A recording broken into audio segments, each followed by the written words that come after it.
సునీత మహేందర్ రెడ్డి గారు ఒకసారి ఆమెతో మాట్లాడదాం మేడంతో. తెలంగాణ ఆడబిడ్డలకు గొప్ప గౌరవాన్ని ఇచ్చే సాంప్రదాయం మన ప్రాంతంలో ఉంది. అదేవిధంగా అవమానపరిస్తే ఎదిరించే తత్వం కూడా ఇక్కడ మహిళల్లో ఉంది. ముఖ్యంగా నిన్న ఓరుగల్లు జిల్లాలో రామప్ప దేవాలయానికి వచ్చిన మరి విశ్వసుందరి పోటీలలో పాల్గొనడానికి వచ్చిన మహిళలందరికీ అక్కడ ఆడవాళ్ళతో కాలు గడించడం అనేది మేము ఖండిస్తున్న విషయం.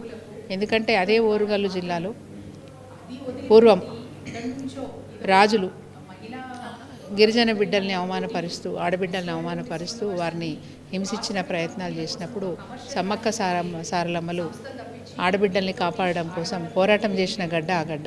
అలాంటి గడ్డ మీద మళ్ళీ ఈరోజు ఆడబడుచుల చేత వేరే దేశాల నుంచి వచ్చిన వాళ్ళ కాళ్ళు కడగడం అవమానకరంగా భావిస్తూ ఉన్నాం. ఇది మాకు తలవంపులుగా మేము భావిస్తూ ఉన్నాం. సరైన పద్ధతి కాదు.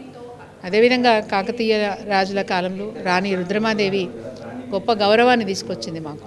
అట్లాంటి గడ్డ మీద ఇలాంటి అవమానకరమైనటువంటి పరిస్థితులు నిజంగా కూడా ఖండిస్తూ ఉన్నాం.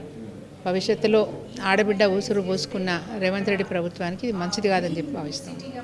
ఈ మిస్ వరల్డ్ పోటీలతో తెలంగాణ బ్రాండ్ ఇమేజ్ పెరిగే అవకాశం ఏమైనా ఉందా? బ్రాండ్ ఇమేజ్ పెరుగుతుందా పెరగదా మాకు తెలియదు, కానీ తెలంగాణ రాష్ట్రానికి మాత్రం అనేక విధాలుగా నష్టం జరుగుతూ ఉంది. ఇక్కడ ప్రజల సాంప్రదాయాన్ని అగౌరవపరిచే విధంగా ఈ కార్యక్రమాలు జరుగుతూ ఉన్నాయని చెప్తా ఉన్నాం. గతంలో ఇందిరమ్మను కూడా గుళ్ళోకి రానివ్వలేదు, ఎందుకంటే అన్యమతస్తుని పెళ్లి చేసుకునే ఉద్దేశంతో గుళ్ళోకి రానివ్వలేదు. అట్లాంటి సాంప్రదాయం ఉన్న ఇక్కడ వేరే దేశాల నుంచి ఏ మతస్థులో ఏంటో కూడా తెలియని వాళ్ళని ఈరోజు అన్ని దేవాలయాల్లోకి వాళ్ళకు ప్రవేశం కల్పించడం అనేది దురదృష్టకరం.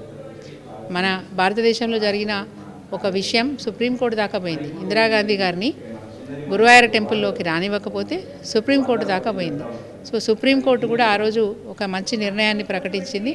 వాళ్ళ రీతి రివాజ్ ప్రకారం, వాళ్ళకున్న సాంప్రదాయం ప్రకారం వాళ్ళు అన్యమతస్తుల్ని దేవాలయాలకు రానివ్వద్దని చెప్పి వాళ్ళు ఒక సాంప్రదాయం పెట్టుకున్నప్పుడు ఆ సాంప్రదాయాన్ని గౌరవించాల్సిన అవసరం ఉందని చెప్పి గతంలో సుప్రీంకోర్టే మరి ఆ రోజు నిర్ణయాన్ని వెల్లడించింది. అట్లాంటి నిర్ణయాన్ని ఈరోజు ఈ ప్రభుత్వం కాలరాస్తున్నందుకు బాధపడతా ఉంది.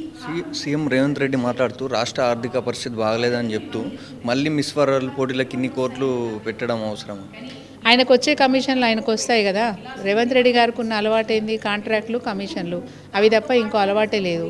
ఈరోజు ఈ ఫార్ములా రేస్ను తప్పుపట్టిన రేవంత్ రెడ్డి గారు ఈ విశ్వసుందరి పోటీలకు నేను హైదరాబాద్ని వేదిక చేస్తా అని చెప్పి దాని ద్వారా వచ్చే కమిషన్ల కోసం ఆశపడి పనులు చేస్తున్నది. దీంట్లో అనుమానం ఏం లేదు కదా. అలాగే ముఖ్యమంత్రి రేవంత్ రెడ్డి అయినప్పటి నుంచి సొంత ఎమ్మెల్యేలు, మంత్రులు, అలాగే సినీ ప్రముఖులు అతని పేరు మర్చిపోయారు.